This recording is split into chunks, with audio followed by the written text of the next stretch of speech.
Kembali bersama kami, Menteri Investasi sekaligus Kepala Badan Koordinasi Penanaman Modal Bahlil Lahadalia membantah ada kepentingan politik di balik rencana pemerintah membagikan wilayah izin usaha pertambangan khusus kepada sejumlah organisasi kemasyarakatan. Bahlil menyebut tudingan motif politik di balik pembagian izin usaha pertambangan khusus hal lebay alias berlebihan. Ia menekankan izin itu diberikan kepada organisasi masyarakat keagamaan dari seluruh agama agar konsesi pertambangan tak hanya dikuasai perusahaan besar.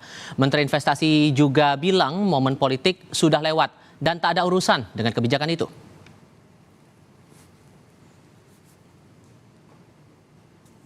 Kenapa IUP hanya dikasih kepada konglo-konglo? IUP hanya dikasih asing. Sekarang kita mau kasih organisasi kemasyarakatan ribut pula. Maunya apa sih sebenarnya? Politik udah selesai kok. Pak Prabowo udah menang 58%. Nggak ada itu urusannya sama politik.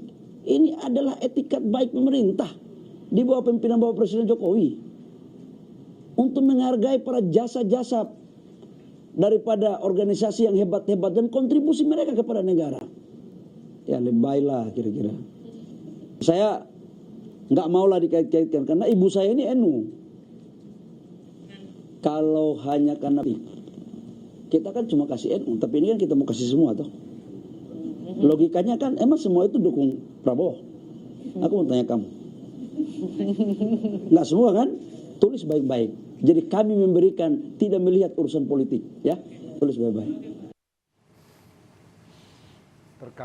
Di lain pihak, Persekutuan Gereja-Gereja di Indonesia atau PGI mengapresiasi pemerintah yang memberi izin pengelolaan tambang untuk ormas keagamaan. Meski begitu, Ketua Umum PGI Pendeta Gomar Gurtom bilang PGI tidak ikut mengajukan izin usaha tambang dengan alasan lembaga keagamaan punya keterbatasan sumber daya dan fokus melayani umat. Gomar pun menyatakan ketidakikutsertaan PGI mengambil izin tambang supaya ormas keagamaan tidak kehilangan sikap kritis.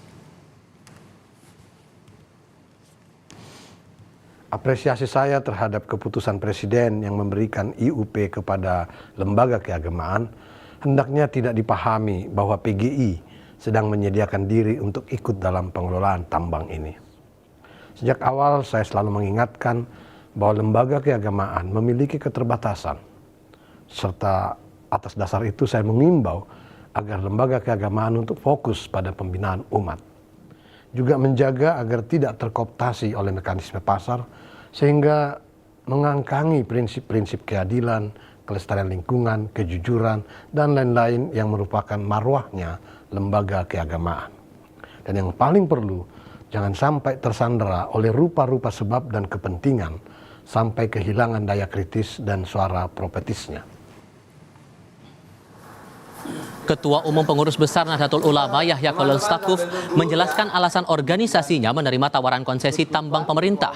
Gus Yahya bilang saat ini NU sedang membutuhkan sumber pendapatan baru untuk pembiayaan organisasi. Sehingga pihaknya menyambut baik inisiatif pemerintah yang membuka keran perizinan tambang kepada organisasi kemasyarakatan.